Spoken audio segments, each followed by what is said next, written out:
نماز کے بارے میں ایک حدیث آتی ہے، میں اس حدیث کو جب پڑھتا ہوں مزہ آ جاتا ہے کہ نبی کریم صلی اللہ علیہ وسلم نے فرمایا کہ تحترقون تحترقون، تم لوگ جل رہے ہوتے ہو۔ اب دیکھیں نبی اکرم صلی اللہ علیہ وسلم کا کلام وہ ہے جن کو اللہ نے فرمایا، اللہ تعالیٰ نے نبی پاک صلی اللہ علیہ وسلم فرمایا اللہ نے مجھے اوتیت جوامع الکلم، مجھے کلام کی جامعیت عطا کی گئی، یعنی تھوڑے الفاظ سے زیادہ مفہوم نکلتا ہے۔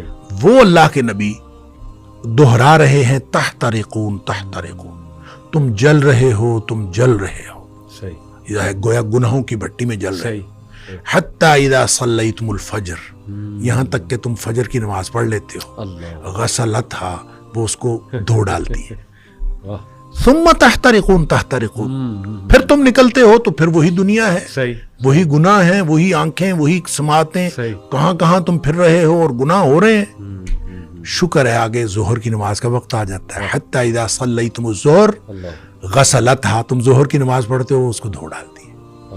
یہاں اسی طرح نبی پاک صلی اللہ علیہ وسلم نے پانچوں نمازوں کا ذکر کیا، ثم تحترقون تحترقون، پھر تم گناہوں کی بٹی میں جل رہے ہوتے ہو، آگے نماز آ جاتی ہے، غسلتھا، وہ اس کو دھو ڈالتی۔ لیکن جب عشاء کی نماز کی بات کی نا تو آپ نے فرمایا کہ حتی اذا صلیتم العشاء غسلتھا، وہ اس کو دھو ڈالتی ہے۔ اس کے بعد آپ نے ثم تحترقون نہیں فرمایا، آپ نے فرمایا تو ثم تنامون، پھر تم سو جاتے ہو، پھر تم سو جاتے ہو، پھر تم سو جاتے ہو، فرمایا پھر کچھ نہیں لکھا جاتا، یعنی پھر گویا وہ جو تحترقون ہو رہا تھا، گناہ ہو رہے تھے، وہ گناہ ختم ہو گئے، سوئے ہوئے کے آدمی کا تو کچھ نہیں لکھا جاتا۔ ویسے بھی نبی پاک صلی اللہ علیہ وسلم فرمایا رفع الاقلام عن ثلاث، تین قسم کے لوگوں سے قلم اٹھا لیا جاتا ہے، تو سوئے ہوئے سے قلم اٹھا لیا جاتا، تمہارے اوپر کچھ نہیں لکھا جاتا حتی تستيقظوا، جب تک تم جاگ نہ جاؤ اس وقت تک کچھ نہیں لکھا جاتا۔ اچھا، اس کا مطلب یہ ہے کہ جو نہیں سویا عشاء کے بعد تو وہ تو تحترقون تحترقون ہو رہا ہے نا۔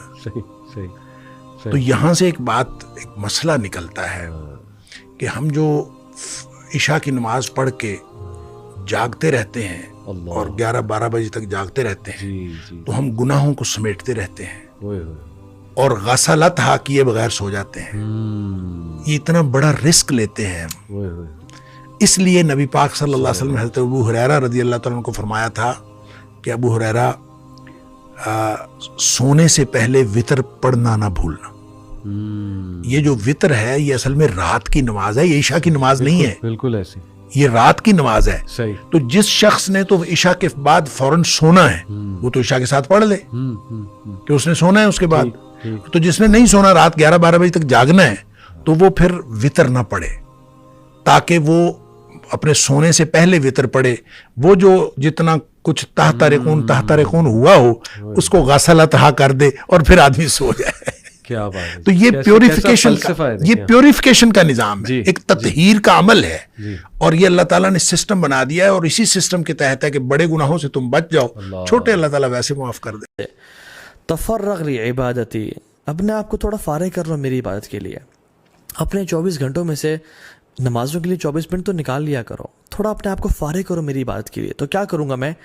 املا صدرک غنی واسد فقرک، تمہارے دل کو میں امیر کر دوں گا، تمہیں غنی کر دوں گا، واسد فقرک، اور تمہاری فقیری کو تم سے دور کر دوں گا، تم فقیر کبھی نہیں ہوگے۔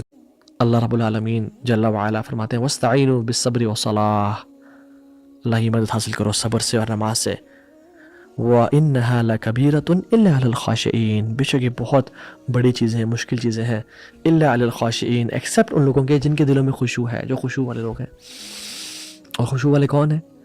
جن کو پتہ ہے کل اللہ سے ملنا ہے، کل اللہ کے سامنے کھڑا ہونا ہے۔ الَّذِينَ يَظُنُّونَ أَنَّهُمْ مُلَاقُو رَبِّهِمْ وَأَنَّهُمْ إِلَيْهِ رَاجِعُونَ، اور ان کو پتہ ہے کہ اپنے رب کو ملاقات کرنی ہے اور ایک دن ان کی طرف پلٹ کے جانا ہے۔ دے نو آخرت کا جو فلسفی ہے بڑی کلیئر ہے ان کے سامنے۔ They are doing everything for the sake of آخرت and اللہ سبحانہ وتعالی، ان کو پتہ ہے ہم کبھی بھی اس دنیا سے جا سکتے ہیں۔ 5 times a day you were standing before Allah and what you are saying is Maliki Yawmiddin. You have to stand before Allah, a day is going to come، آپ کھڑے ہوگے اور پھر آپ بار بار اپنے آپ کو ریمائنڈ کرا رہے ہو ایاک نعبد ایاک نعبد، سبحان اللہ، کہ آپ اپنے آپ کو بار بار ریمائنڈ بھی کرواتے جا رہے ہو کہ اے اللہ میں نے آپ کی ہی عبادت کرنی ہے, and a day is going to come where I am going to stand before you.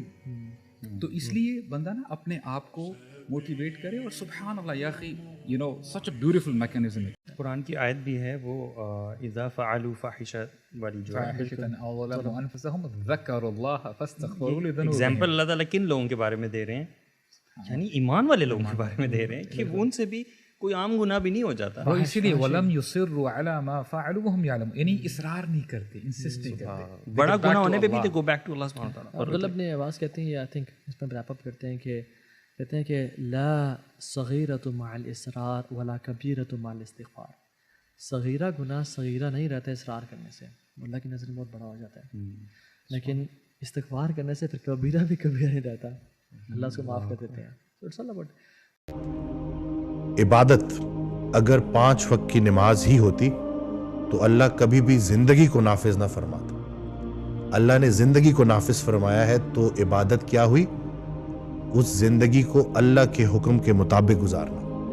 5 وقت کی نماز تو فرض ہے, وہ تو پڑھنی ہی پڑھنی ہے, لیکن اس کے علاوہ کا جو وقت ہے وہ آپ کیسے گزارتے ہو. کہیں ایسا تو نہیں ہے کہ آپ نے پورے دن میں تھوڑا سا ٹائم جو ہے وہ اللہ کے لیے نکالنے کے بعد آپ سارا دن کام کر رہے ہو, اور جو سارے کام ہیں وہ دنیا کو لے کے فوکسڈ ہیں, اور آپ نے جب دن مکمل ہوا تو بہت سارے کام کیے لیکن وہ کام نہیں کیے جو کرنا سب سے زیادہ ضروری تھا.